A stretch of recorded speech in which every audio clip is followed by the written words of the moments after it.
So the recording is started. Fine. So okay, on the 2 kg blocks there will be a force due to 3 kg block, a normal force, and the 1 kg block would also be exerting a force N2. N2 ही ले लेते हैं, यहाँ पे ये 2 तो अब consider ही नहीं कर रहे, तो फिर यहाँ पे N2 ले लेते हैं. एंड इसमें नेट फोर्स कितना आ जाएगा, because it is moving in this direction with acceleration f/6. So N1 minus N2 will be equal to mass of this body multiplied by its acceleration.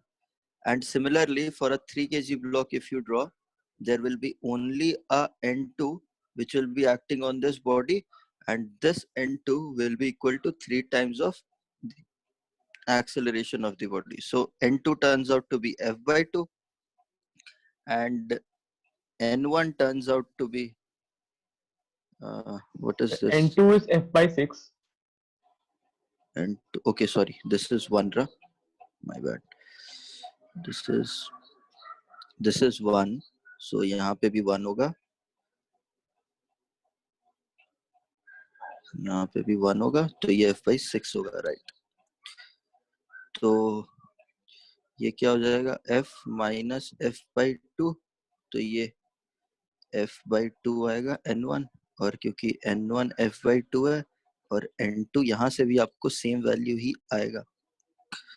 क्या है N2 की value will be F/2 minus F/3, which is कितना है, F/6.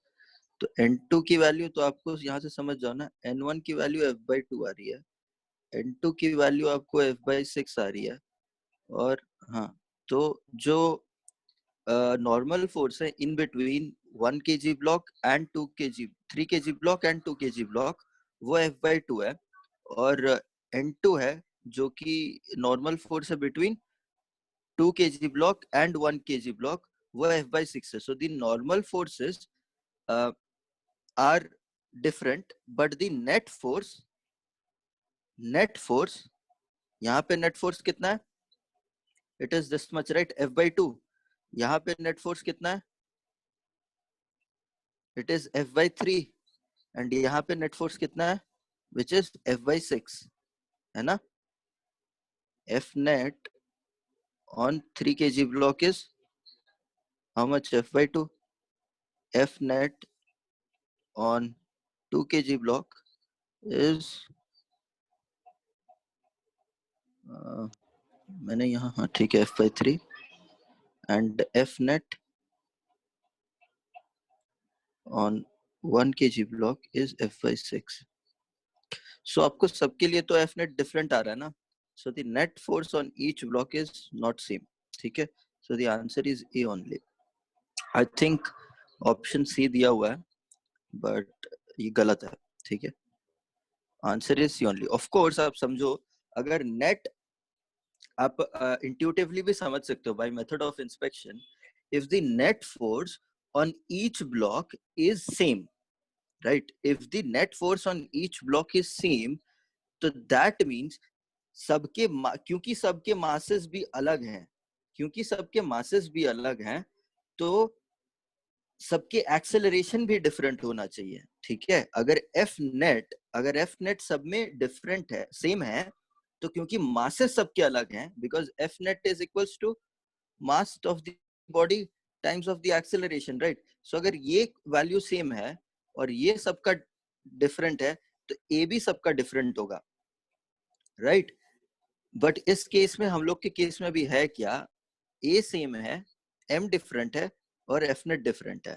तो either all the 3 masses will have same acceleration or all the blocks will experience same net force. Because they have same acceleration, they cannot have same net force. तो ये गलत है. Any doubts? Right? Okay, what is the answer for third question? क्या है third question का answer? जल्दी बताओ, जल्दी बताते बताते आगे बढ़ते जाते हैं हम लोग, इसमें ज्यादा टाइम वेस्ट नहीं कर. हाँ, 19.6. सबका आ गया same answer? Yes sir. Yes sir. सब हाँ बोलेगा तभी मैं आगे बढ़ूंगा. यस कोई सर. अगर हाँ कोई अगर ना बोलना है तो स्पॉन्टेनियसली ना बोलो, वेट मत करना, ठीक है? टाइम वेस्ट नहीं करना है हम लोगों को, ठीक है? फोर्थ क्वेश्चन का आंसर क्या है? बी। बी। किसी का आंसर दूसरा आया है? ओके, तो आगे बढ़ते हैं। इसका मतलब सिक्स्थ क्वेश्चन का आंसर क्या है? सी। सी। ज्योत्सना, आपका फोर्थ क्वेश्चन का आंसर आ गया था? Yes sir. नहीं आया तो बोलो ना बच्चा, बिना बोले कैसे मुझे समझ में आएगा? देखो क्या करना है यहाँ पे, दो केसेस हैं जब बीसी मेरा 0 है और एक बीसी मेरा जब 2 मीटर है। क्वेश्चन समझो क्या हो रहा है, ठीक है? बीसी ये आपका अगर काट है, ये पुली है ना, जब बीसी 0 है मतलब ये ब्लॉक एकदम पुली से जाके लगा हुआ है, ठीक है? ये क्या, ये ट्रॉली लिया हुआ है और इसको लोड कहा हुआ है ना, तो मतलब ये लोड एकदम पुली से जाके लगा हुआ है और जितना भी वायर है वो पूरा का पूरा वायर, सॉरी सॉरी सॉरी, ये 2 मीटर वाला केस लो और ये 0 मीटर वाला केस लो, ठीक है? तो ये पूरा का पूरा वायर, ये पूरा का पूरा वायर ऊपर ही है, ठीक है? पुली के नीचे कुछ नहीं है। दूसरा केस में क्या है? दूसरा केस में यहाँ पुली है, ये कार्ट एकदम इधर आ गया है, ट्रॉली, और पूरा का पूरा वायर हैंगिंग है यहाँ पे।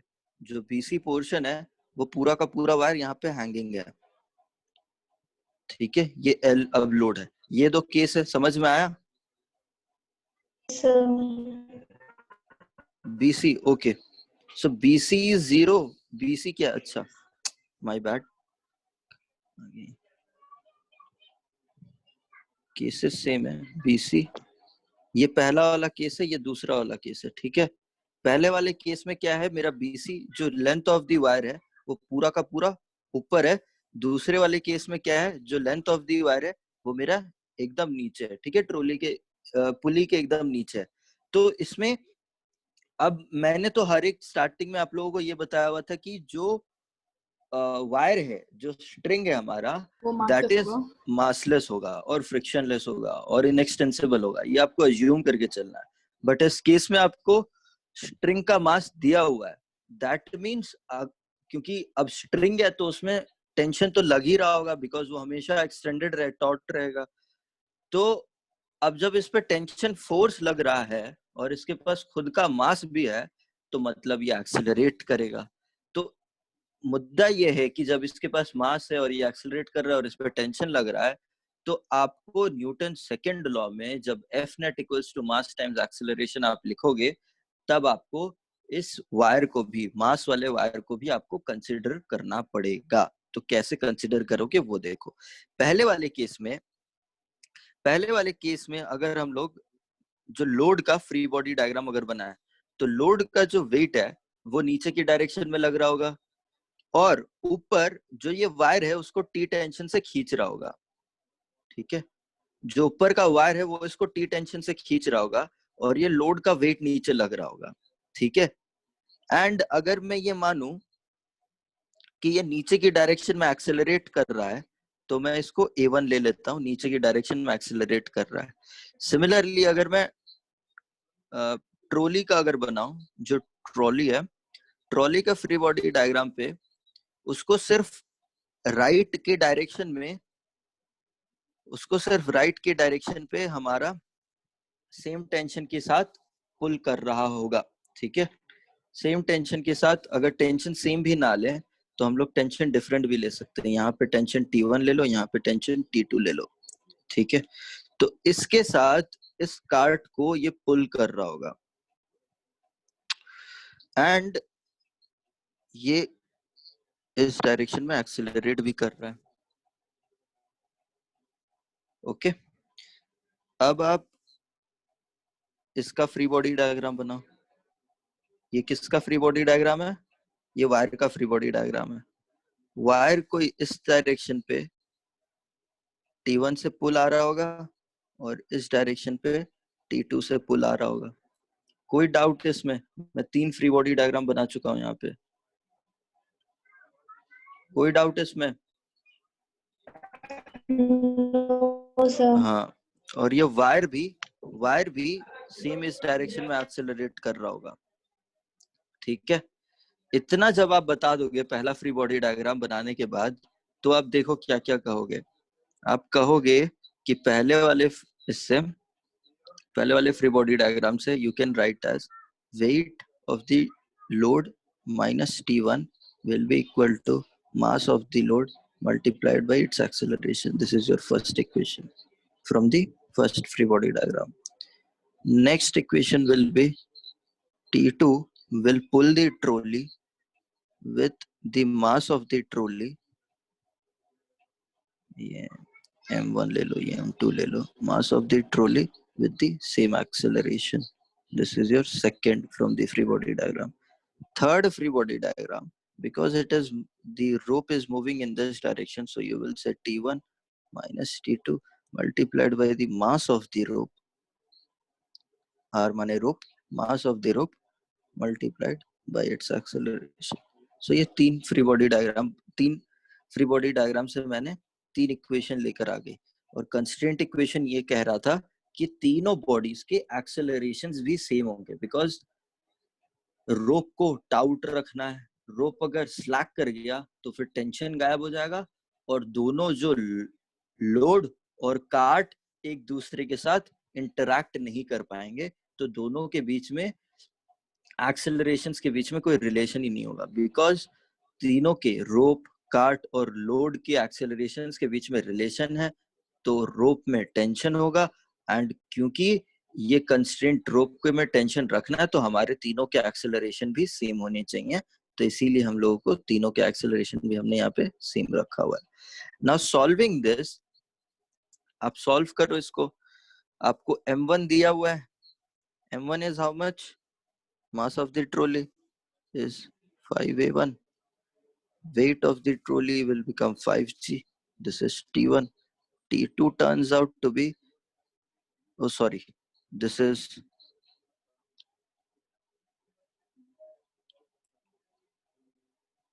mass of the load is this. This will become mass of the trolley is 5A1, and so T1 I can directly substitute T2 की value यहाँ से, which will become 5A1, which will be equal to, what is the mass of the rope? It is 1 kg. So 1 multiplied by this. So T1 turns out to be 6A1. So यहाँ पे substitute करो इस value को. So 2G turns out to be 8A1. So this will give me value A1 is equals to 2G by 8, which is how much? 20 by 8 metre पर second square, ठीक है। तो आपको पहला वाला आ गया वैल्यू, ठीक है, 20/8 की वैल्यू आपको आ गई है। नाउ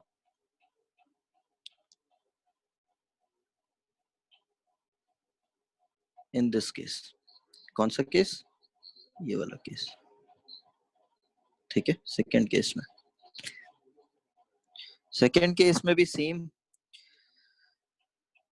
अब यहाँ पे बस डिफरेंस है कि ये वाला जो ब्लॉक है, ये सॉरी रोप है, ये जो रोप है और ये रोप में, ज्योत्सना बताओ क्या डिफरेंस है? हमारे जो न्यूटन सेकेंड लॉ की इक्वेशंस हम यहाँ पे लिख रहे हैं, यहाँ पे फर्स्ट केस और सेकेंड केस में डिफरेंस क्या आएगा, बताओ मेरे को। सर सेकेंड केस में हम लोग यहाँ पे मास ऑफ द स्ट्रिंग भी यहाँ पे कंसीडर करेंगे। Very good, mass of the string नहीं बच्चा, wait of the string consider करेंगे यहाँ पे, ठीक है। जो स्ट्रिंग में टेंशन आएगा, वो उस रोप के वेट को भी बैलेंस करने की कोशिश करेगा, तो इसीलिए आपको इस इक्वेशन में उसका टेंशन भी लगाना, उसका वेट को भी कंसीडर करना पड़ेगा। तो जब हम कंसीडर करेंगे, तो ये लोड का फ्री बॉडी डायग्राम पे इसका mg which is I think 2g है, और ऊपर अगर टेंशन T लग रहा है, और ये अगर अभी भी नीचे A2 के साथ एक्सेलरेट कर रहा है, फिर आप रोप का बनाओ, रोप का नीचे T1 से पुल करेगा, ऊपर T2 से पुल करेगा मान लो, और ये भी A2 के साथ एक्सेलरेट करेगा। फिर आप ट्रॉली का बनाओ, ट्रॉली तो इस डायरेक्शन में जा रहा है एंड ये की वैल्यू T2 है एंड ये इस डायरेक्शन में A2 के साथ एक्सेलरेट कर रहा है। तो again you will write 2G minus T1 will be equal to 2A2। फिर इसके लिए लिखो रोप के लिए दैट T1 माइनस T2, और इसका हाँ यहाँ पे इसका वेट भी होगा ना, which will be equal to A2 sorry G।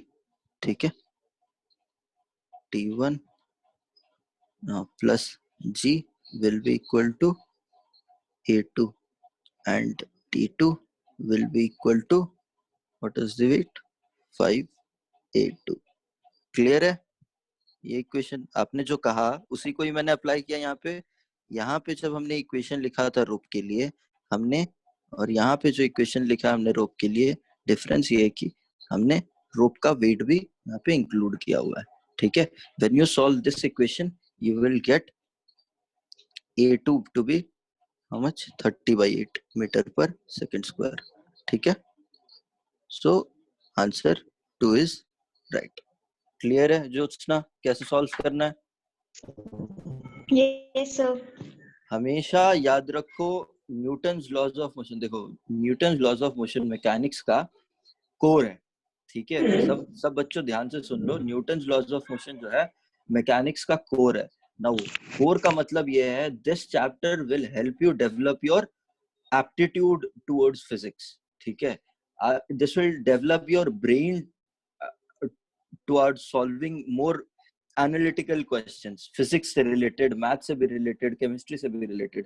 तो जो your bent of mind है ना कि आपको किस तरीके से approach करना है questions को, especially physics, also in other subjects in maths and chemistry as well। तो आप इसकी इस न्यूटन्स लॉज ऑफ मोशन और जो मैकेनिक्स है टू बी प्रिसाइज, मैकेनिक्स में पकड़ मजबूत करो। ठीक है, आप हर एक चीज को माइक्रो लेवल पे आप चीजों को समझो तो आप लोगों को समझ में आएगा कि फिजिक्स कैसे काम कर रहा है और फिर उस तरीके से आपको किस डायरेक्शन में सोचना है। ठीक है, यहाँ पे मुद्दा ये नहीं है कि आप हर एक क्वेश्चन सॉल्व करो, मुद्दा ये है कि you have to understand how should you approach a question. ठीक है, गलत आंसर देने से बेटर है कि आप कोई भी आंसर ना दो। ठीक है, पहले आप लोग अप्रोच समझो। यहाँ पे अप्रोच क्लियर है सबको कैसे अप्रोच करना है क्वेश्चंस को? First free body diagram, then draw all the forces, then locate किस डायरेक्शन में बॉडी एक्सेलरेट कर रहा है, फिर उस डायरेक्शन पे एफ नेट लिखो, फिर वो एफ नेट को Newton's loss of second law of motion के अकॉर्डिंगली आप उसका फोर्स इक्वेशंस लिखो, उसके बाद जो भी वेरिएबल्स हैं उसके लिए आप लोग सॉल्व करो। ये है अप्रोच। ठीक है, now sixth question, what is the answer? Sir, in the last question, instead of taking the tension force, sir हम लोग सबका मतलब कि जितना नेट मास है वो निकाल के फोर्स अप्लाइड जितना हो रहा है वो निकाल लेते तो वो ज्यादा इजी होता। अरे हाँ हाँ वो इजी है, बट यार सब तेरी तरह स्मार्ट नहीं है ना, वो इजी है बट अंदर क्या हो रहा है वो भी तो देखना है ना। वो तो तेरे को पता है कि तूने पूरा ये सिस्टम ले लिया तो फिर तो मामला, मेरे को ये थर्ड इक्वेशन लिखने की जरूरत ही नहीं है फिर, है ना? जो तू कह रहा है कि ये अगर मैं पूरा इसको एक ही ले लूं, ठीक है, तो मुझे थर्ड इक्वेशन लिखने की जरूरत ही नहीं है। इजी है बट वो एक्चुअल तरीका नहीं है ना। जब bit by bit step by step solve करते जाएंगे तब बाद में जब सीख लिया है तब आप ये चीजें आपको खुद पता चलेंगी। जैसे आपको पता चल गई ना कि एक्सक्लूड कर देना है, तो बाकियों को भी फिर नहीं, बाकियों को भी फिर खुद पता चल जाएगा कि एक्सक्लूड कर देना। बाद में जब लोग प्रैक्टिस कर लेंगे तब उनको भी खुद पता चल जाएगा कि एक्सक्लूड कर देना। मुझे भी पता है कि एक्सक्लूड करना, बट बताना है ना कि हो क्या रहा है अंदर। ठीक है, कॉम्प्लेक्स कुछ नहीं है कॉम्प्लेक्स। ओके, सेवेंथ क्वेश्चन, जल्दी। सेवेंथ क्वेश्चन बेसिकली आपका क्या कह रहे हैं यहाँ पे, इनिशियल एक्सेलरेशन निकालना, जेट ऑफ वाटर। हाँ, तो आपको मैंने ये बताया था ना, जेट प्रॉब्लम्स। क्या क्या problem? Jet problem, see rocket problem.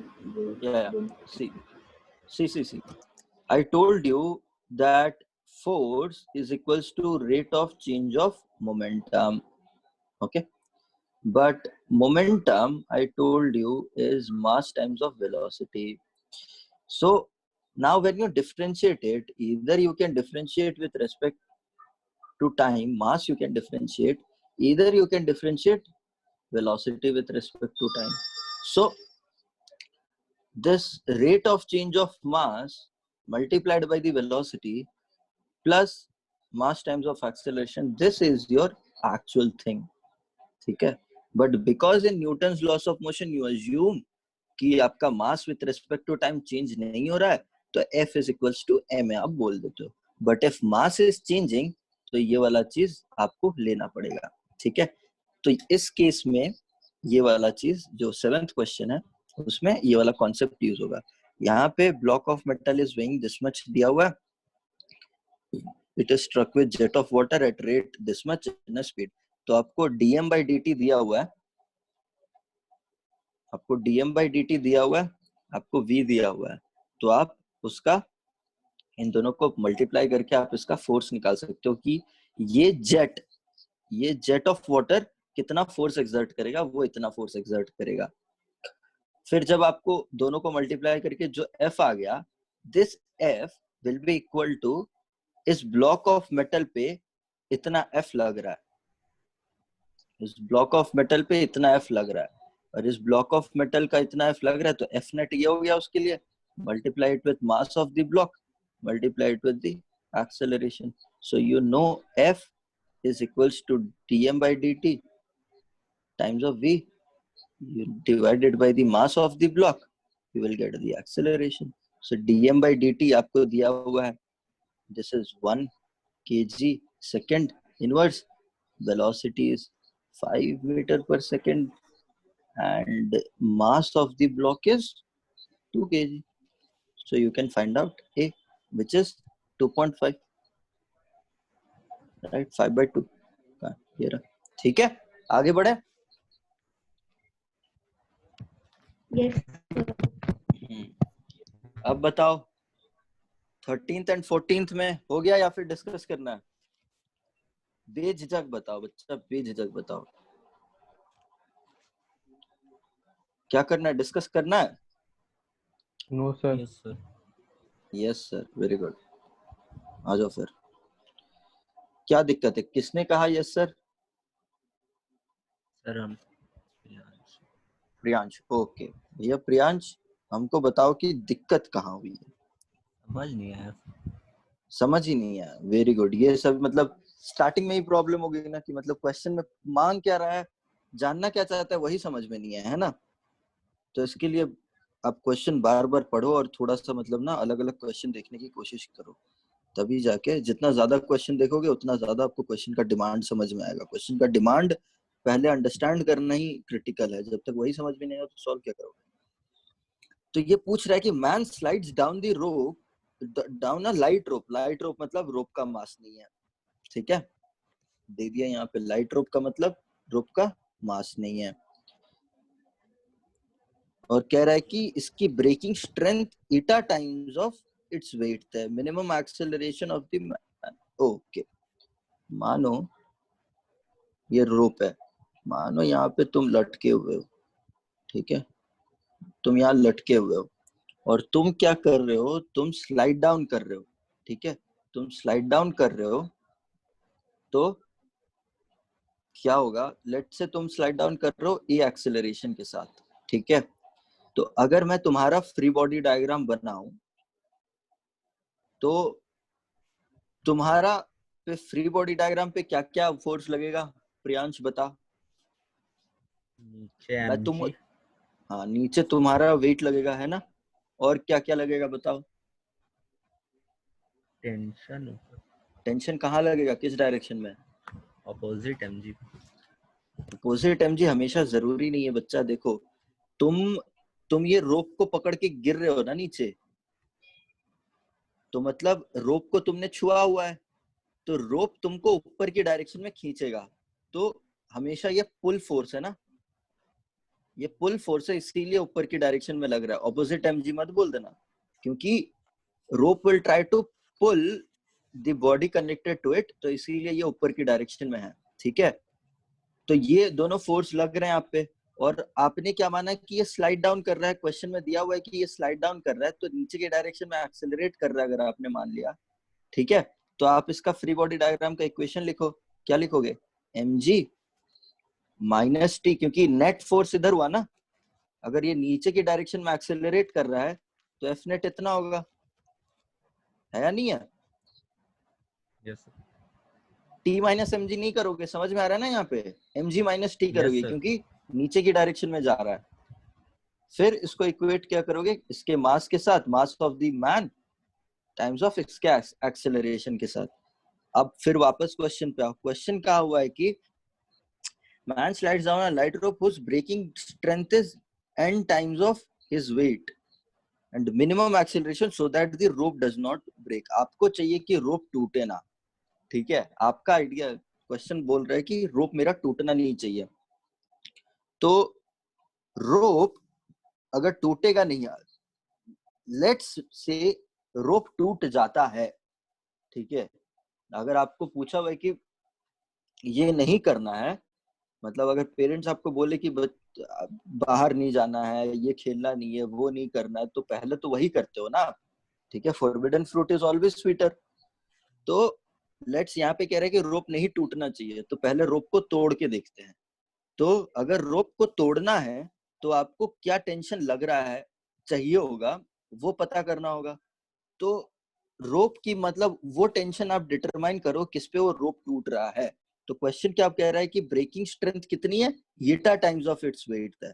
तो जब मेरा टेंशन येटा टाइम्स ऑफ वेट हो जाएगा, तो मेरा मतलब इस टेंशन की वैल्यू पे मेरा रोप टूट जाएगा। All clear? Yes sir. अगर मेरा रोप का टेंशन येटा टाइम्स ऑफ वेट हो गया तो मेरा रोप टूट जाएगा ना, मतलब। तो मैं ये येटा की वैल्यू यहाँ पे सब्स्टिट्यूट कर दूंगा। तो mg is equals to ma, so 1 minus eta times g is equals to a।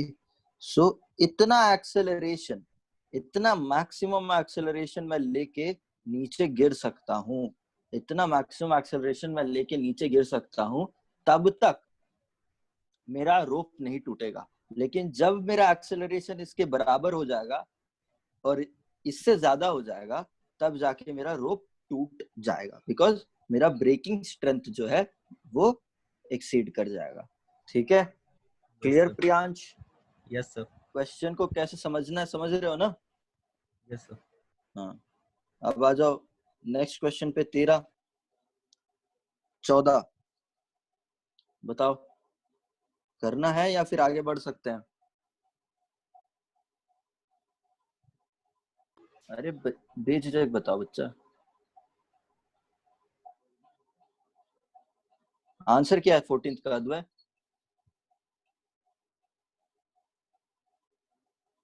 Advai, what is the answer of 14th question, man?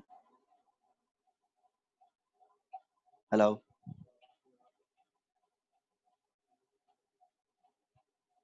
Hello. Guys, आवाज आ रही है आप लोगों तक? Yes, Yes, sir. हाँ, तो 14th का आंसर तो बताओ कोई भी, क्या है आंसर इसका? option D. Option D. कैसे करना है? B है। अच्छा, मतलब सब शांत हैं तो मतलब करना पड़ेगा। सर प्रैक्टिकल और थ्योरेटिकल निकालेंगे अलग अलग, फिर ये इसमें जो मास और जो डिफरेंस आएगा एक्सेलरेशन, उसको मल्टीप्लाई कर देंगे तो एयर रेजिस्टेंस पता चल जाएगा। राइट। तो मास दिया हुआ है आपको, vertical and thrown vertical upwards कहा हुआ है, और इनिशियल वेलोसिटी आपको दी हुई है, और आपको ये कहा हुआ है कि it reaches the highest point after t seconds, air resistance निकालना है। अरे यार देखो, सिंपल है, फिजिक्स में इंट्यूशन से भी काफी काम होता है। देखो, ये ग्राउंड है, आपने यहाँ से बॉल फेंका, कितने स्पीड से बॉल फेंका? 40 मीटर पर सेकेंड से आपने बॉल फेंका। और अगर बॉल कह रहा है कि it reaches the highest point reach कर गया, तो हाईएस्ट पॉइंट कब रीच करेगा? मतलब आप तभी ना बोलोगे कि हाईएस्ट पॉइंट तब रीच करेगा जब वो जाके किसी एक हाइट पे रुक जाएगा, है ना? तभी बोलोगे कि हाँ भैया यहाँ तक मैंने इसे फेंका, ये जा रहा था और एक हाइट आने के बाद वो रुक गया। तो जितने हाइट पे वो रुकेगा वो उसका हाईएस्ट पॉइंट हो जाएगा। ठीक है, तो अब आप ये देखो, इसकी इनिशियल वेलोसिटी ये थी और इसकी फाइनल वेलोसिटी 0 हो गई क्योंकि मैक्सिमम हाइट पे रुक जा रहा है। तो उसकी वेलोसिटी 40 मीटर पर सेकेंड से 0 तक डिक्रीज कर गई। तो मतलब एक रिटार्डेशन था यहाँ पे।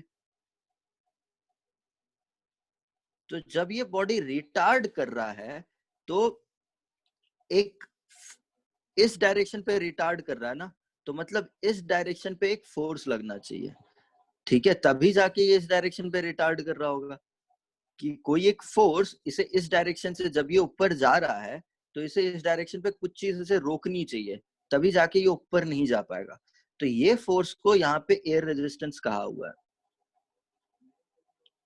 इस फोर्स को यहाँ पे एयर रेजिस्टेंस कहा हुआ है। तो आपको यहाँ पे बेसिकली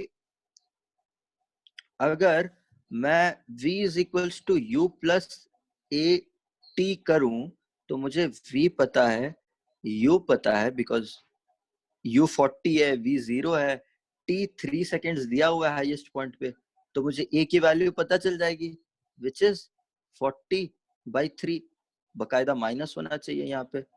ठीक है, तो अब जब मुझे a की वैल्यू पता चल गई है, so that means this is the retarding acceleration.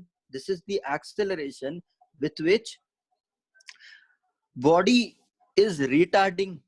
Now I know that to calculate the air resistance, can I say this is true? तो mass क्या दिया हुआ है? 1.5 times of 40/3. So which is I think कितना आएगा ये? 0.5 10 20 right? 20 है answer. Okay, 20 इसलिए नहीं है क्योंकि इसका वेट भी तो होगा नीचे।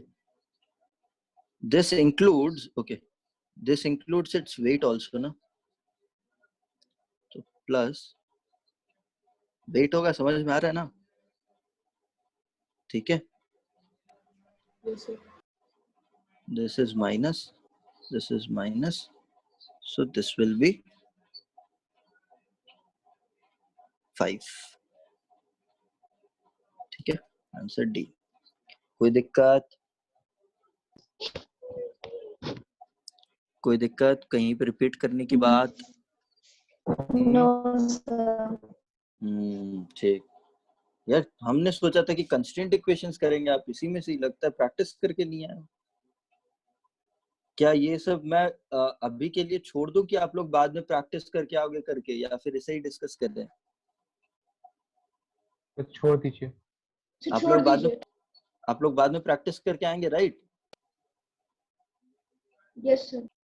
हाँ, तो मैं मेरा तो सिर्फ आपसे डाउट्स डिस्कस करने का था यार, शीट पे प्रैक्टिस करके आना प्लीज, और डाउट्स पूछना कि सर ये क्वेश्चंस नहीं हुआ है, ये क्वेश्चंस हमको बता दीजिए। सबके आंसर क्वेश्चंस मैं कलेक्ट करूंगा और फिर यहाँ पे डिस्कस कर लूंगा। ऐसा नहीं कि मैं हर एक क्वेश्चन डिस्कस करते जा रहा हूँ।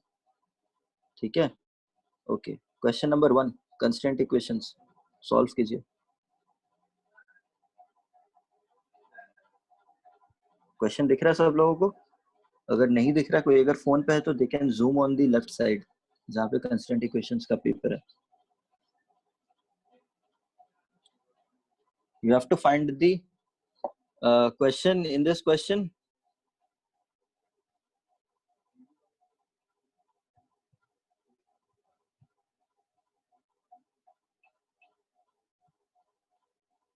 In this question, this is the wall,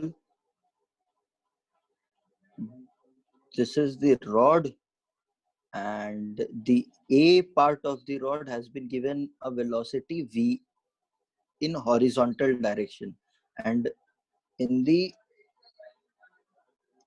first part you have to find out velocity of this end B. ठीक है? What is the velocity of this end B? And in the next part you have to find out what is the velocity of this midpoint P. ठीक है? आपको B end की और midpoint की velocity निकालनी है. Do you guys have any approach or should I discuss? Sir, means the object is moving from B to A. The object is moving, falling across the wall. Now imagine.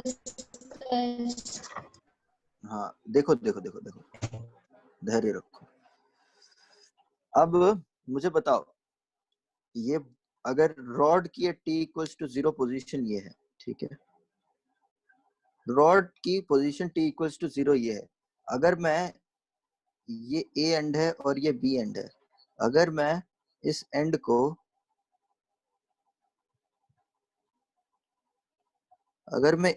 को with a v velocity खींचूं, ठीक है? अगर मैं इस and को with velocity v खींचूं, तो what do you see कि ये एंड तो आगे बढ़ता जाएगा, तो ऐसा थोड़ी ना होगा कि ये वाला एंड सेपरेट हो जाएगा वॉल से. ये जो वॉल है इस वॉल से सेपरेट हो जाएगा.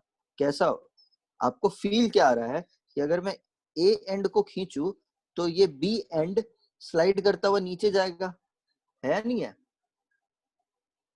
Any doubts in this? No, feel की sir. हाँ, तो फील की बात है. देखो, फील की बात है. नॉर्मल प्रैक्टिकल एक्सपेरिमेंट ही सोच लो ना. अगर आप इस रॉड का ए एंड को खींच रहे हो तो ये बी एंड आपका वॉल से घिसता हुआ नीचे की तरफ गिरेगा, ठीक है? तो ये चीज पहले आपने मान ली. तो अगर velocity of end A v A है, तो वेलोसिटी ऑफ एंड बी आप मान लो v B, and v A is equals to v question में दिया हुआ है, ठीक है? अब आपका कंस्ट्रेंट क्या है यहाँ पे? देखो, what is your constraint? Your constraint is that length of the rod remains same. Length, rod की लेंथ कम थोड़ी ना हो जाएगी कभी भी. मतलब अगर हम इसको मूव करें, ए एंड को मूव करें एक्स डायरेक्शन पे, और बी एंड अगर हम माने कि वो गिर रहा है वाई डायरेक्शन पे, तो किसी भी मोमेंट पे हम रॉड को थोड़ी ना कंप्रेस कर सकते हैं, राइट? तो हमारा कंस्ट्रेंट हो गया रॉड की length remains same. Okay, so what we will do, we will take the velocity components of both the ends along the rod, ठीक है? So for a point, यहाँ पे क्वेश्चन में दिया हुआ है, देखो, theta angle. So let's say at when the rod makes an angle theta with the x-axis, at this point when a rod makes an angle theta with the x-axis, so at that point this angle will be theta. So if this end A's velocity in the horizontal direction is v, then end A's velocity along the rod will be v cos theta. Okay, and similarly, if you resolve the velocity component of end B along the rod and perpendicular to the rod, so this velocity will become what? Along the v sin theta, ठीक है? So the net velocity in along the rod, आपको end A आपको move करा रहा है v cos theta, end B आपको move करा रहा है v sin theta. Because the length of the rod remains same, तो आपको constraint क्या आ जाएगा? Both the velocities, velocity of A should be equal to velocity of end B. अगर ये true नहीं है तो फिर वो rod की length same नहीं रहेगी, ठीक है? तो VB turns out to be V cot theta. Okay, cool, कोई दिक्कत? Right. अब एंड ये तो हो गया फर्स्ट वाले पॉइंट की. So velocity of end B. Now next point, velocity of mid point कैसे निकालोगे? वेलोसिटी ऑफ मिड पॉइंट के लिए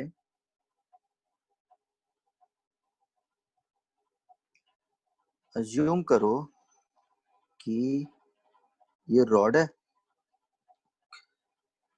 ये उसका मिड पॉइंट है, ये उसका एंड P है, ये उसका एंड A है. हमने एंड A को V वेलोसिटी के साथ खींचा, हमने VB डिटरमाइन कर लिया. ठीक है, ओके. एंड ये एंगल थीटा है. Now if this is your y axis and this is your x axis, so the coordinates of point P क्या क्या हो जाएगा? Sum this is x और y ले लो, कोई भी कोऑर्डिनेट. ये कोऑर्डिनेट इसका ये ओरिजिन है, तो ये x हो जाएगा और ये y हो जाएगा. ठीक है, कोई दिक्कत इसमें नहीं है ना? तो इसका dx by dt कैसे चेंज हो रहा है? देखो, इसका x कोऑर्डिनेट, क्योंकि आप x डायरेक्शन पे इसकी वेलोसिटी दे रखी है, तो dx by dt v के साथ चेंज हो रहा है. ठीक है, और dy by dt कैसे चेंज हो रहा है? देखो, this will be changing as v. Okay,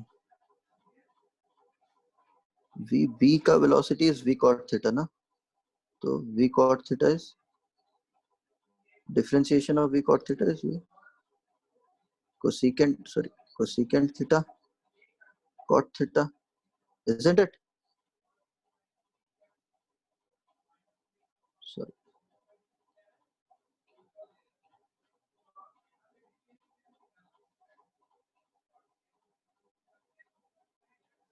Let's do it in a different way.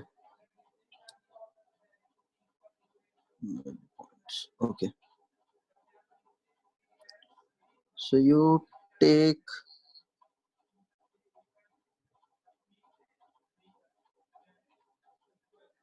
this point as इसकी टोटल लेंथ अगर L है, तो ये L cos theta हो जाएगा, एंड ये इसका L sin theta हो जाएगा. ठीक है, ओके. सो हाँ, velocity of midpoint will be what? The rate of change of its x coordinate times of I cap plus rate of change of y coordinate plus its j cap.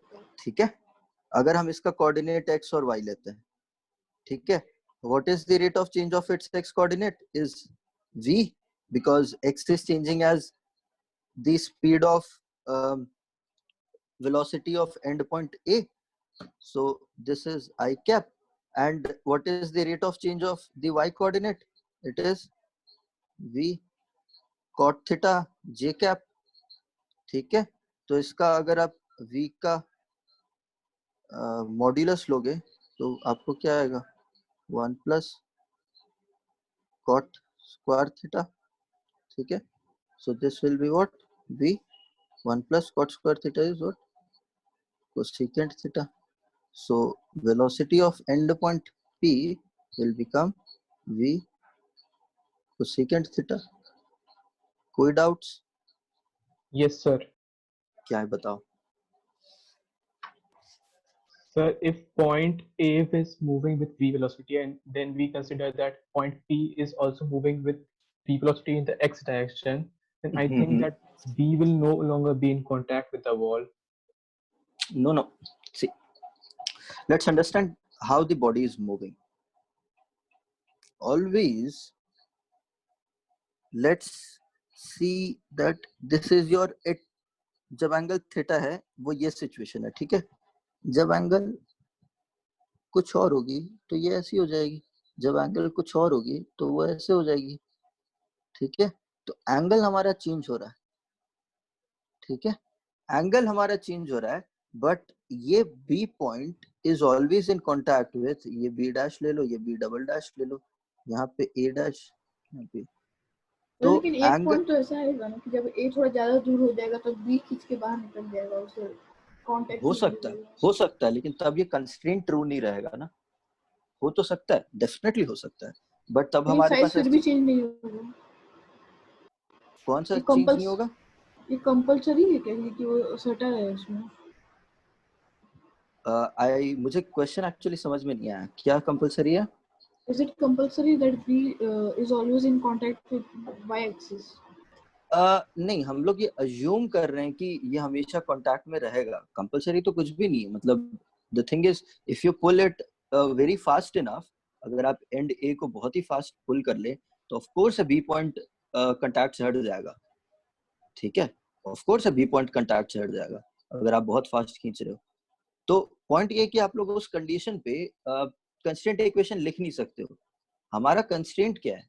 Constraint is that we need to, because our length of the rod remains same, so there must be no relative motion across the length of the rod.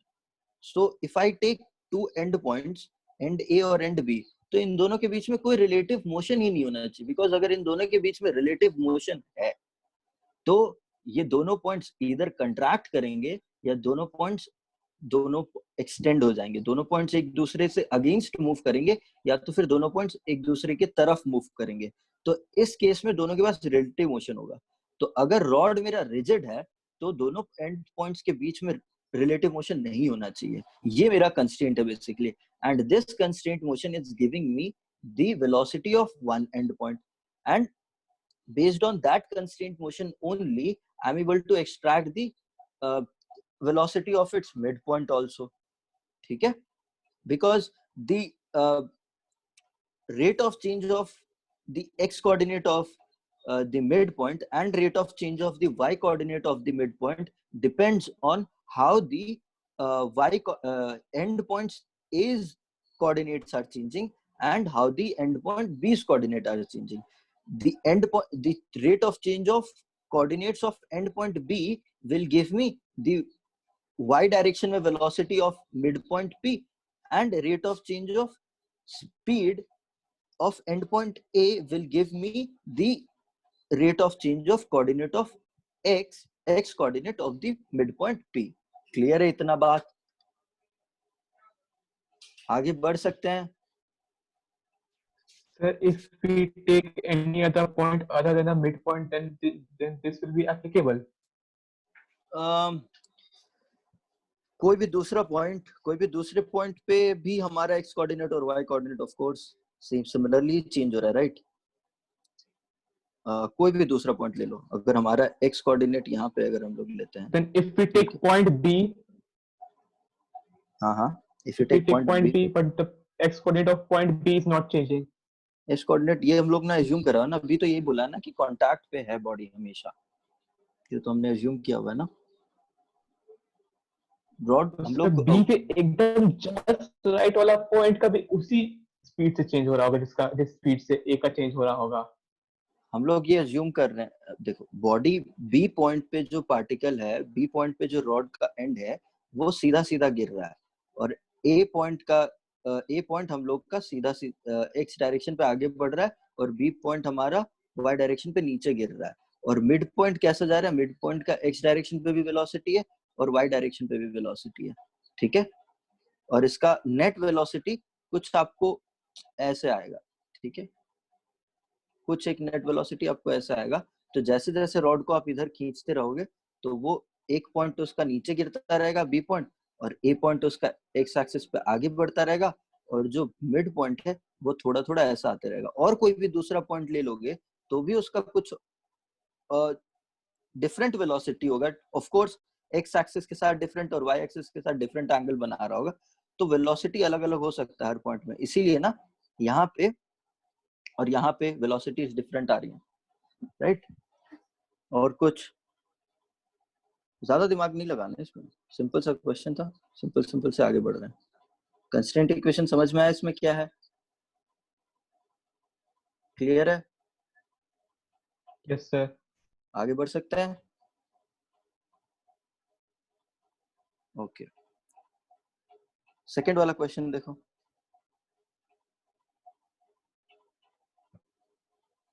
आपको इसकी मास बतानी है, मास कह रहा हूँ, velocity बतानी है। Easy है? यू है क्या? जेरो? Sorry, what?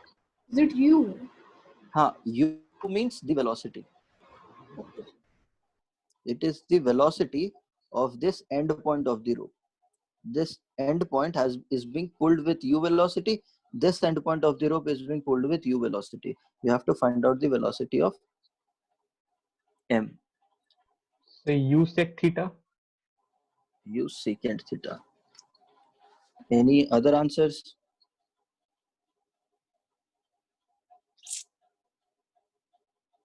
Right. देखो,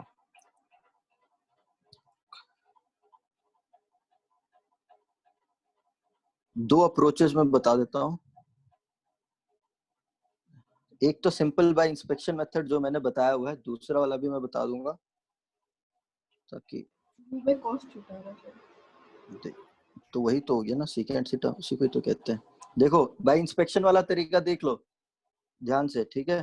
बाय इंस्पेक्शन वाला तरीका, अगर हमने ए ब्लॉक को एक्स मूव कर रहा है, ठीक है, तो ये वाला पॉइंट ऊपर की डायरेक्शन पे एक्स मूव होगा, ठीक है?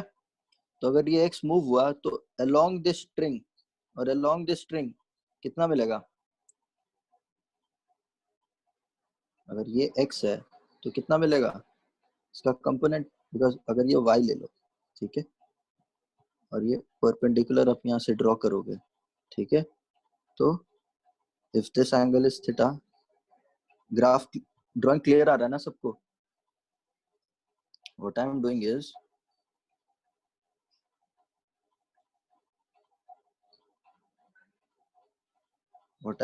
I'm just moving this block x upwards. So I'm saying कि this point has traveled x distance upwards, ठीक है? यहाँ पे तो आप इधर से परपेंडिकुलर ड्रॉ करोगे और बोलोगे कि अगर ये y है और ये एंगल थीटा है, तो what is the relation between them? Yes, cos theta will be equal to what? y by x, है ना? यही है बस constraint equation. So sorry, x cos theta, ये नहीं, गलत है, ये गलत constraint equation. Okay, so if I say if you move, let's say इधर के एक्सटेंड देते हैं, ये अगर हम लोग x मूव करवाते हैं और ये भी x मूव करवाते हैं, तो हम लोगों को ये x इस डायरेक्शन में मूव करेगा और ये x इस डायरेक्शन में मूव करेगा, ठीक है? तो यहाँ पे आपको एक्सटेंशन आ जाएगा, और अगर ये y आप ले लेते हो तो यहाँ पे आपको एक्सटेंशन आ जाएगा। अगर ये y ले लो तो y will be equal to x upon cos theta, ठीक है? इसका परपेंडिकुलर, ठीक है? ये मेथड ऑफ इंस्पेक्शन है। बट अगर आपको कन्वेंशनल तरीके से सॉल्व करना है तो वो अप्रोच यहाँ पे है। Left side right side sheet में देखिएगा, ये अगर आपका ऐसे और ये दोनों हमने खींचा है, ठीक है? ये v वेलोसिटी से, ये u वेलोसिटी से यहाँ पे ना, इसको हम लोग रेफरेंस ले रहे हैं, ठीक है? और इस पॉइंट को हमने x ले लिया है और इसका डिस्टेंस, मास m का डिस्टेंस हम अगर y ले लेते हैं, ठीक है? तो जो v वेल ऑफ vm है that will be what dy by dt, क्योंकि ये वर्टिकल मूव कर रहा है, ठीक है. And dx by dt will be dx by dt will be what u will be, can I say it is equals to dx by dt, ठीक है. And if x is increasing then y has to decrease, so this has to be negative if x is positive. इतना clear है, ठीक है. So if I take the distance between the two pulleys to be z, the distance between the two pulleys to be z, and of course this distance will always remain constant, right? This distance will always remain constant. And as I am moving this body upwards, this x is increasing, this length and this length will decrease. Let's assume the length of the string on these sides are L. So can I say that L square will be equal to z by 2 ka square plus, what is this? Take this length as y का square. Pythagoras theorem. कोई दिक्कत? कोई दिक्कत किसी को भी please बताएगा. आपको मेजर क्या करना है, अगर आप इसको डिफरेंशिएट करोगे तो ये तो कांस्टेंट हो गया, सो 2l dl by dt, ये तो 0 हो गया, 2y dy by dt, so l dl by dt will be equal to y dy by dt, right? dl by dt, now pay attention here, dl by dt is the velocity along the string and dy by dt is the velocity of the block. यहाँ से है ना, velocity of the block, and dl by dt is the velocity of the string along the block. So this, can I say if this block is moving, dx by dt अगर यहाँ से flow कर रहा है तो यहाँ से भी उतना ही flow करेगा, ठीक है. L becomes equal to dx by dt because length of the total length of the string has to remain constant, dy by dt.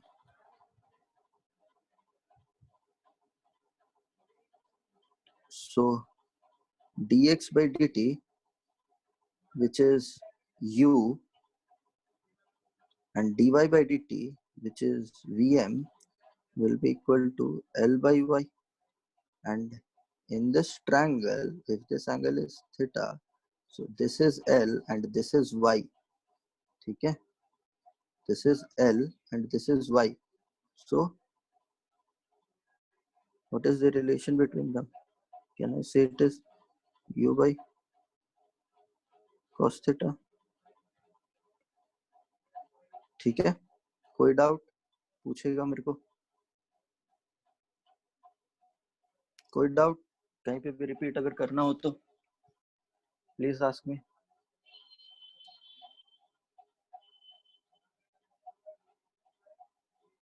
Any Write doubt? the differentiation part. Repeat the equations. Okay.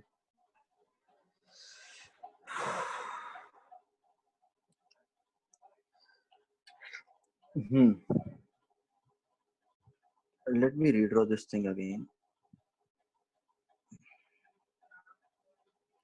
ये pulley है. I don't usually prefer, क्योंकि बहुत कुछ इसमें differentiation वगैरह वगैरह सब करना होता है, तो इसीलिए मैं ये मेथड प्रेफर नहीं करता. I generally go for method of inspection because that's easy, less time consuming. Okay. Now, first statement, tell me this length is constant. This length z is constant, right? Okay. Now I have given कि ये दोनों को मैं u velocity के साथ खींच रहा हूँ, मुझे v ऑफ m पता करना है, ठीक है। तो मैं क्या बोल रहा हूँ कि ये वाली डिस्टेंस को आप y ले लो, ये वाली डिस्टेंस को आप l ले लो, और मान लो कि ये जो इसकी डिस्टेंस है यहाँ से, ये x ले लो, आप रेफरेंस ही यही मान लो, ठीक है, आप रेफरेंस ही यही मान लो। यहाँ से इस पॉइंट की डिस्टेंस x है, यहाँ से इस पॉइंट की डिस्टेंस y है, और यहाँ से ये पुली तक की डिस्टेंस l है, ठीक है। तो इसके बेसिस पे नाउ इन दिस ट्रायंगल, इस ट्रायंगल पे I can write this, Pythagoras theorem से इस एक्सप्रेशन को लिख सकता हूँ, कोई डाउट? ठीक है। Now the differentiation rate of change of x can be said as the velocity itself. Rate of change of x can be said as the velocity itself, velocity of u, and rate of change of this y can be said as velocity of the block m, ठीक है। And because x is, if this end point is moving downwards, that means x is increasing, and if this end point is moving up, that means y is decreasing. That's why I have taken a negative value, ठीक है। Now I have these two things and I have this thing. Now I have differentiated it with respect to time. तो z/2 दोनों पुली के बीच में जो distance है वो तो कांस्टेंट है, तो मैं इसको डिफरेंशिएट करूंगा तो मुझे 0 मिलेगा। फिर मैं l को डिफरेंशिएट करूंगा तो ये तो एक्सप्रेशन आ जाएगा, फिर y² को डिफरेंशिएट करूंगा तो ये एक्सप्रेशन आ जाएगा। फिर जब मैं 2 तो कैंसिल हो गया दोनों जगह पर, ठीक है। dl/dt और dy/dt तो आपको मैंने यहाँ पे बता दिया कि ये वेलोसिटी ऑफ m ब्लॉक है जो कि अपवर्ड्स है, और dl/dt बिकॉज ये कंस्ट्रेंट आपको क्लियर है ना कि अगर मैं इसको ये एंड पॉइंट को जितना भी नीचे खींचूंगा उतना ही यहाँ से आगे आएगा ना, कोई डाउट इसमें? Any doubts? Because the length of the string is constant. If because of the length of the string is constant, so I can say dl/dt is equals to dx/dt because the length of the string is constant. Any doubt in this? Please respond. So their signs should be different because L is decreasing and X is increasing.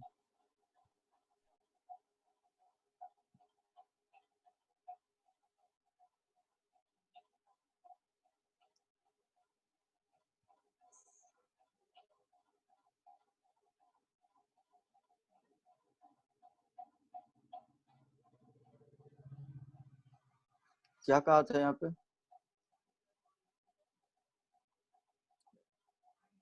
In this question, हमने जब A block को 2 metre पर second के साथ नीचे खींचा था तो B ब्लॉक की वेलोसिटी क्या कही थी हमने? B ब्लॉक की वेलोसिटी क्या कही थी? क्या हो जाती है यहाँ पे? वेलोसिटी नहीं, एक्सेलरेशन बोलते सॉरी, हैं। Acceleration, okay. 2 मीटर पर सेकंड स्क्वायर। 2 मीटर पर सेकंड सर। सो इसको अगर हमने x डायरेक्शन पे x मूव करा तो ये भी इस डायरेक्शन पे x ही मूव कर रहा है ना, ठीक है। बिकॉज कंस्ट्रेंट क्या था? Length of the string should remain constant. Length of the string is constant.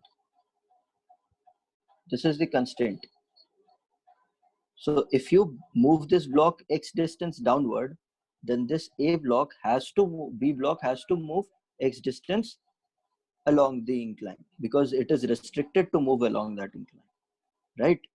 So if you move this by y, you say x is equals to y, you differentiate it once, you say that they have same velocities, you differentiate it twice, you say they have same accelerations, right?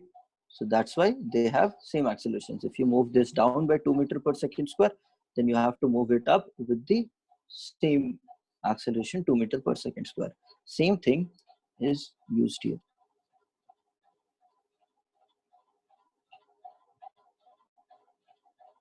Same thing is used here. कोई doubt? अगर मैं इसको, इस and को the u end, if I move this u end with x distance down, if I move this u end with x distance downwards, then this endpoint has to move x distance in this direction, right? Clear है इतनी बात? Clear है इतनी बात? Please respond, guys. Yes, sir. Yes, sir. Well and good. क्या हो रहा है अभी?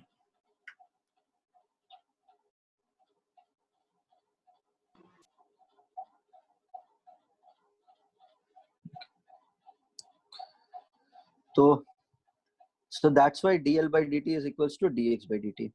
तो मैंने यहाँ पे dl by dt की जगह पर dx by dt सब्स्टिट्यूट कर दिया. dx by dt मुझे पता है कि u है, dm by dt मुझे पता है कि v है. अब मुझे पता है कि ये y है और ये l है. ठीक है, ये मैंने अज्यूम किया था पहले, ये y है और ये l है और ये एंगल थीटा है. ठीक है, तो यहाँ पे L by y, which is hypotenuse divided by base, is what? 1 upon cos theta. ठीक है, 1 upon cos theta. So this gives me the constraint relation between both the velocities.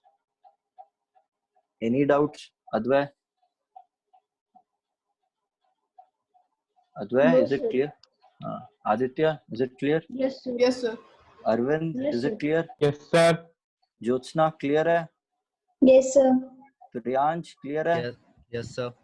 ठीक है, ये जो अप्रोच यहाँ पे बताई है ना भाइयों और बहनों, ये अप्रोच स्टैंडर्ड अप्रोच है.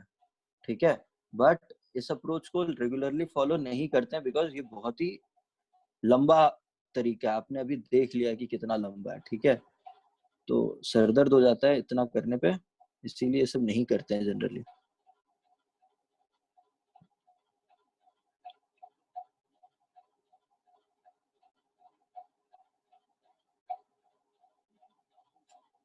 हाँ जो भाई, हाँ third question.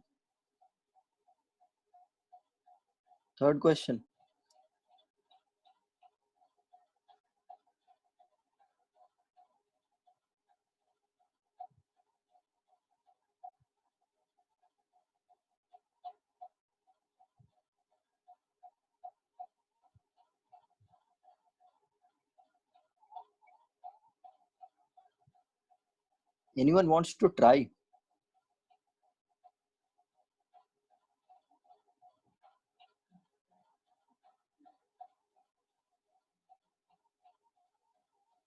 Anyone wants to try the third question?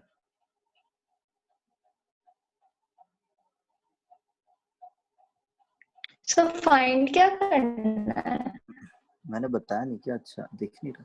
Of course यार, आपको rate of change of angle find out करना. Find d theta by dt.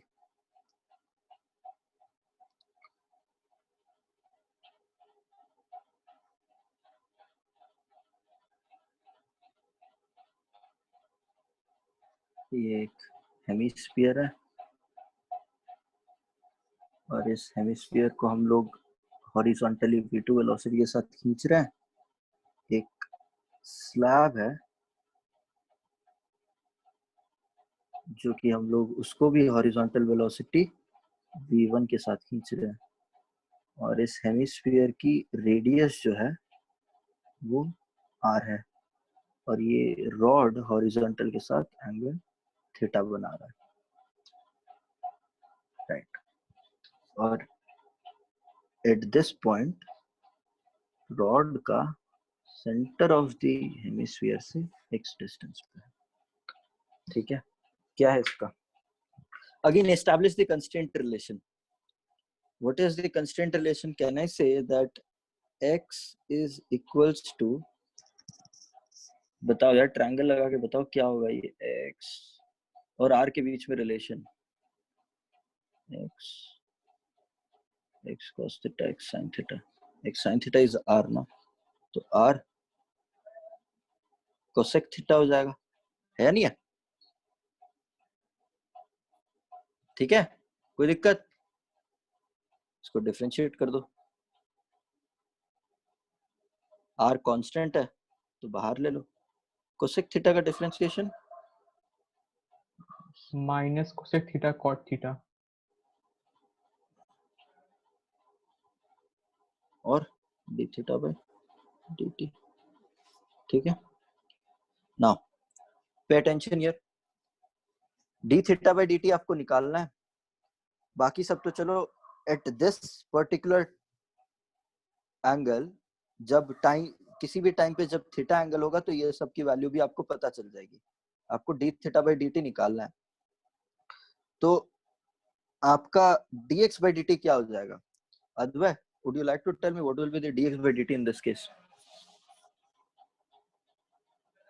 The velocity.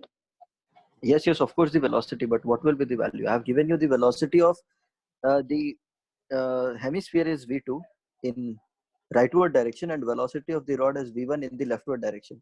So what is the rate of change of this x?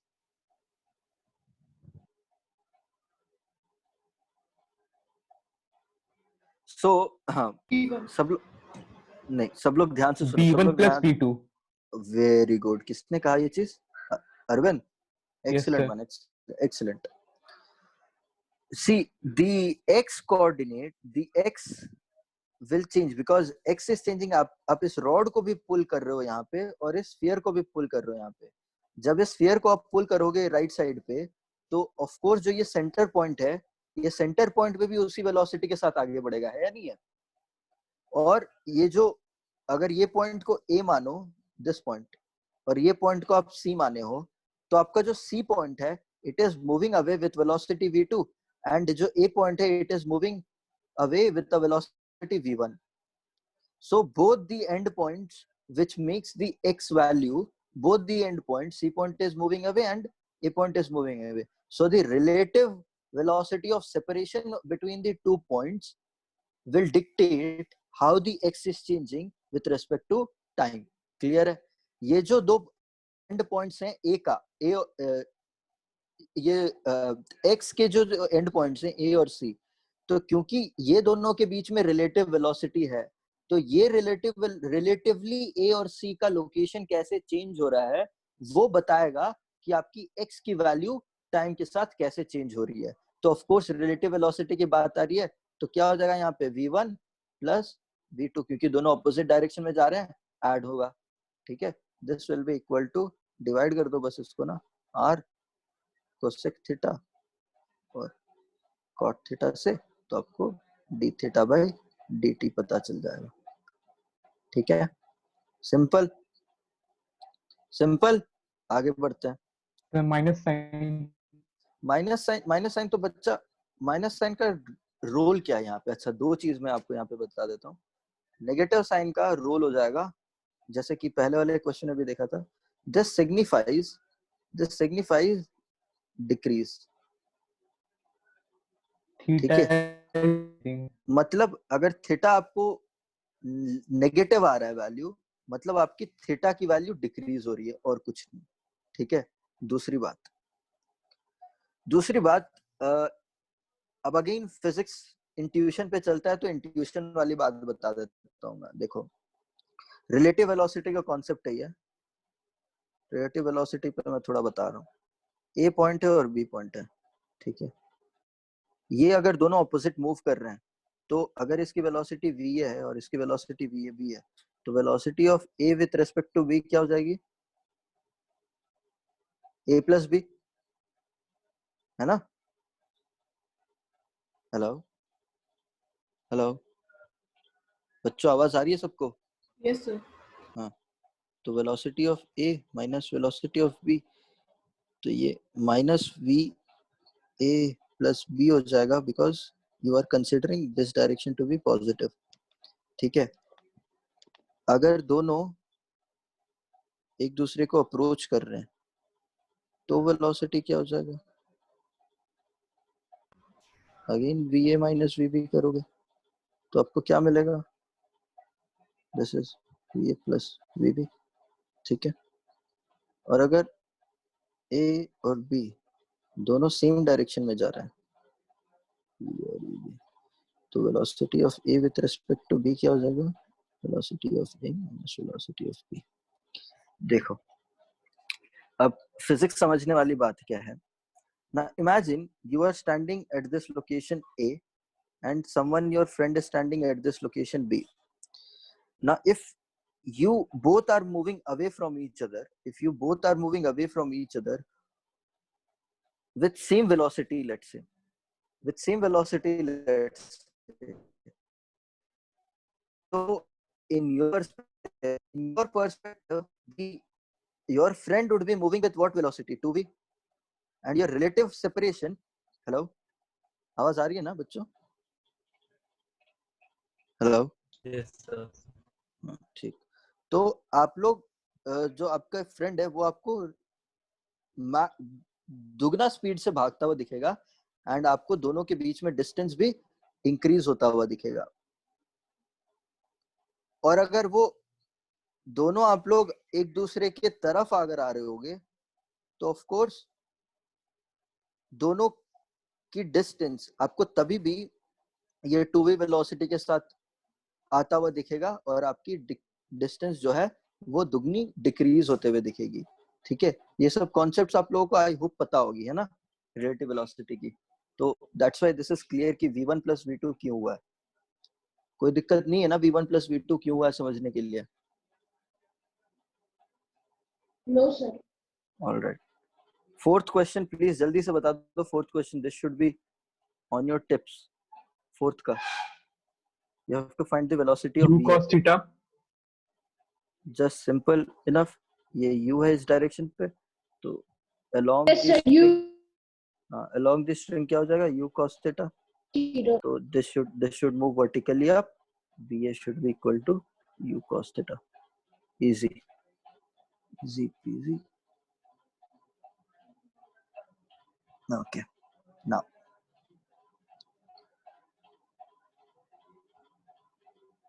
okay, fifth question। Fifth question देखो।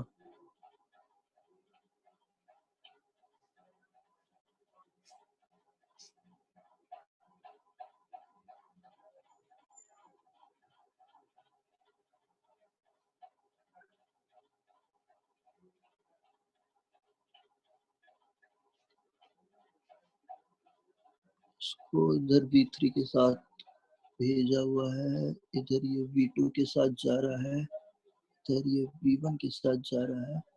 ये 1 है, ये 2 है, 3 है, और क्या है? और ये एंगल हॉरिजॉन्टल के साथ थीटा 1 है और ये एंगल हॉरिजॉन्टल के साथ थीटा 2 है। हाँ भाई शुरू हो जाओ, ये तो इजी होना चाहिए सबके लिए। चलो करो, ये करो, ये तुम्हारा काम है। क्या करना है आपको? You have to find out v3 in terms of, you have to find out v3 in terms of other variables। come on quick।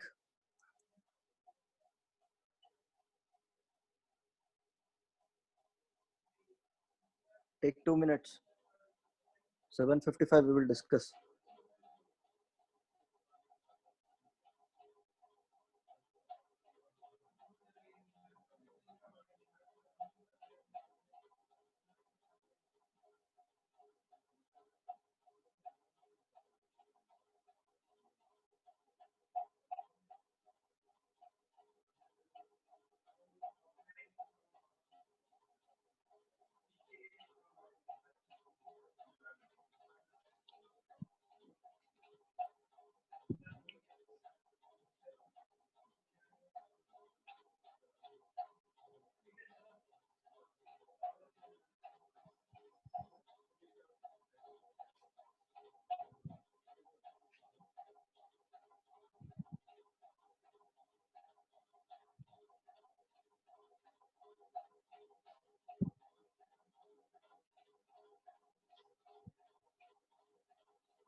Okay Arvind,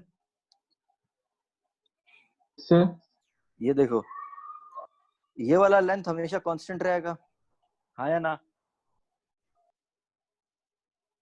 रहेगा हमेशा कांस्टेंट, ये तो चेंज नहीं हो रहा। इसको चाहे इधर भी खींचो 1 ब्लॉक को, और 3 ब्लॉक को चाहे किधर भी खींचो, तो ये लेंथ तो कांस्टेंट ही रहेगा, चेंज नहीं हो रहा है। And depending on the relative motion between 1 and 2, 1 and 2 के बीच में जो रिलेटिव मोशन है, उसको वो मैटर डिटरमाइन करेगा कि ये लेंथ कितना है, और 2 और 3 के बीच में जो रिलेटिव मोशन है, 2 और 3 के बीच में जो रिलेटिव मोशन है, वो डिटरमाइन करेगा कि ये लेंथ कितना है। 1 और 2 के बीच में रिलेटिव मोशन डिटरमाइन करेगा कि ये लेंथ कितना है, और 2 और 3 के बीच में रिलेटिव मोशन डिटरमाइन करेगा कि ये लेंथ कितना है। बाकी स्ट्रिंग का लेंथ यहाँ पे तो कांस्टेंट ही है, ठीक है। और आपको ये भी पता है कंस्ट्रेंट क्या है, कि यहाँ से लेके जितना भी यहाँ तक स्ट्रिंग गया हुआ है, ये पूरा का पूरा लेंथ कांस्टेंट है, ये चेंज नहीं होगा, ठीक है। तो ये कंस्ट्रेंट आप लगाओगे, तो ये डायरेक्शन पे व्हाट इज द रेट, अगर ये x ले लो और ये y ले लो, तो जितना यहाँ पे चेंज हो रहा है उतना ही यहाँ पे चेंज होना चाहिए, है या नहीं है? तभी जाके ये वाला लेंथ और ये वाले लेंथ में कंस्ट्रेंट लगा रहेगा ना। क्लियर है? कोई दिक्कत इसमें? Any doubts in this? What is the relative change in this? Velocity इधर v के v1 है और इधर वेलोसिटी v2 है, तो what is the change in this? v1 plus v2. Similarly dy by dt, दोनों डायरेक्शन में चेंज किया हो जा रहा है, ये v2 इधर मूव कर रहा है, v3 इधर मूव कर रहा है, तो ठीक है। Of course if both are moving away, then dx must increase, and if both are moving towards each other, then y must decrease. ये क्लियर है? कोई डाउट इसमें ये कैसे लिख दिया करके? ठीक, कोई डाउट? सर थीटा थीटा अभी तक लाए नहीं है हम लोग, अभी तक x इस डायरेक्शन पे, सिर्फ हॉरिजॉन्टल डायरेक्शन पे बात करें, थीटा लाएंगे हम लोग अभी। इतना क्लियर है ना कि ये कैसे चेंज हो रहा है, x और y कैसे चेंज हो रहा है। Now my constraint is the length of the string must remain constant, right? This is my constraint. So any extension due to the relative motion between 1 and 2, कोई कैसा भी extension 1 और 2 के बीच में जो relative motion है, उसके वजह से कैसा भी extension जो string में आएगा इस पार्ट में, और सिमिलरली 2 और 3 के बीच में जो रिलेटिव मोशन है, इसके वजह से जो भी एक्सटेंशन इस पार्ट ऑफ द स्ट्रिंग में आएगा, मैं कह रहा हूं कि वो दोनों बराबर होगा, ताकि ये वाला स्ट्रिंग हमेशा टाउट रहे और इसका लेंथ हमेशा कांस्टेंट रहे। प्रियांश क्लियर है? Yes sir. क्या कहा मैंने? दोबारा दोहराएगा मेरे साथ? प्रियांश सर क्या कहा मैंने? दोहरा दे एक बार। लेंथ कांस्टेंट रहने का। हाँ, स्ट्रिंग का लेंथ कांस्टेंट रहेगा, पहला चीज, ठीक है। और कंस्ट्रेंट क्या लगा रहे हैं हम लोग, बता प्रियांश। कंस्ट्रेंट क्या है? क्या बोलेगा कि इस पार्ट ऑफ द स्ट्रिंग में 1 ब्लॉक और 2 ब्लॉक के रिलेटिव मोशन की वजह से जितना चेंज आएगा इस लेंथ में, उतना ही चेंज इस लेंथ में 2 और 3 के रिलेटिव मोशन की वजह से आएगा। ये मैं कह रहा हूं, समझ में आ रहा है ना तेरे को? ठीक है सर। हाँ, तो इनका जब कंपोनेंट लेंगे हम लोग अलोंग द स्ट्रिंग, फिर take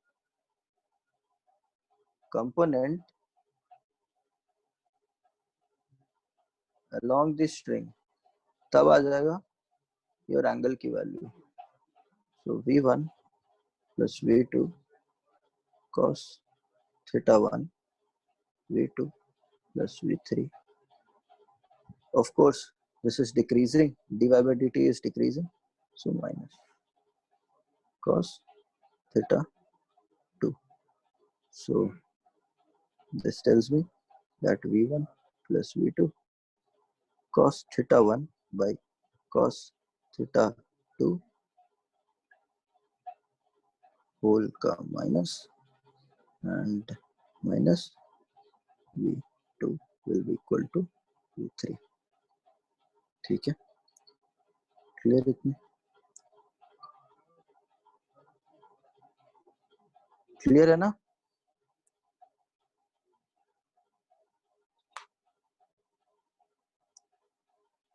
any doubts?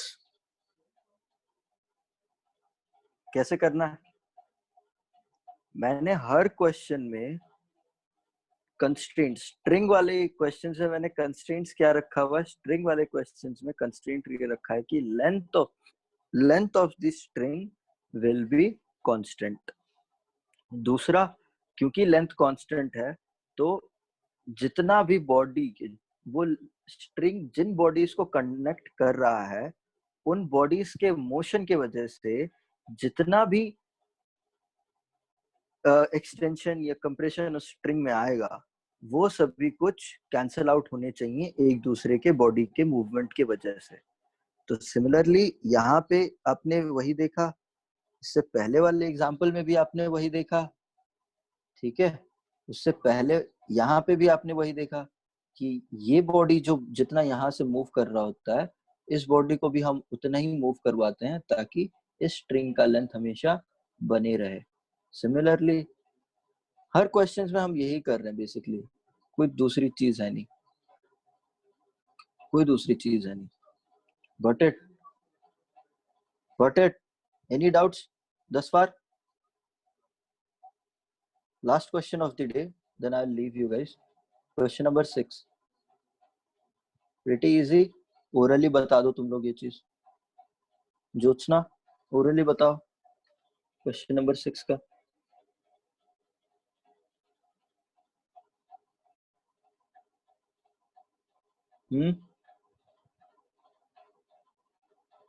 Jyotsna, I'm asking you. Yes, sir.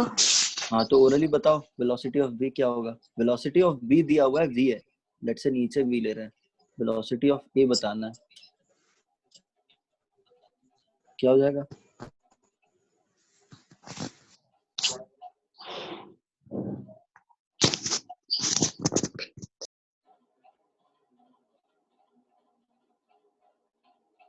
Priyansh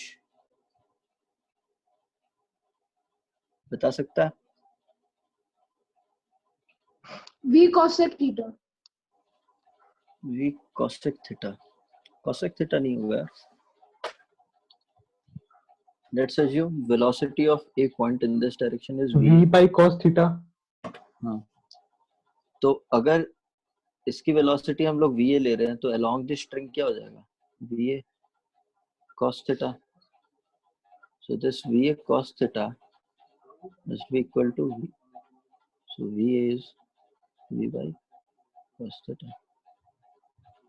ठीक है, ठीक है, क्लियर है ये बात? Okay.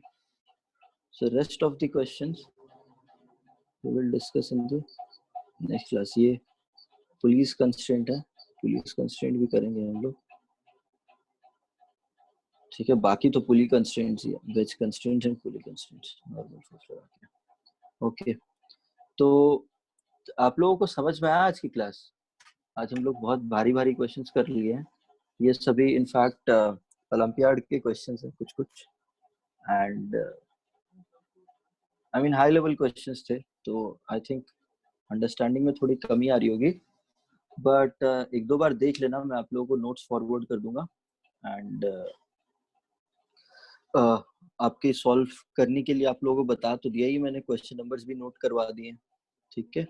उसके अकॉर्डिंगली क्वेश्चन सॉल्व कर लेना, एंड प्लीज नेक्स्ट क्लास में एटलीस्ट उनमें से कुछ क्वेश्चंस डाउट लेकर आ जाना, हम लोग डाउट्स में ही डिस्कस कर लेंगे, ठीक है. एंड कंस्ट्रेंट इक्वेशंस में बचा कुछ नहीं, ठीक है, राइट। इतना इंटेंस कोई पूछेगा भी नहीं, बट ये सिर्फ आपके प्रैक्टिस के लिए, मैंने कहा था आप लोगों की कॉन्फिडेंस बिल्डिंग ही कर रहे हैं हम लोग, और कुछ नहीं कर रहे हैं, राइट। ऑल राइट गाइस, और एक क्लास होगी आप लोगों की कंस्ट्रेंट इक्वेशंस की, उसके बाद हम लोग डेल्व कर लेंगे different second law of motion को पे क्वेश्चंस बनाने वाले, right. Chat, okay okay, thank you guys, I will conclude this class here, have a nice day.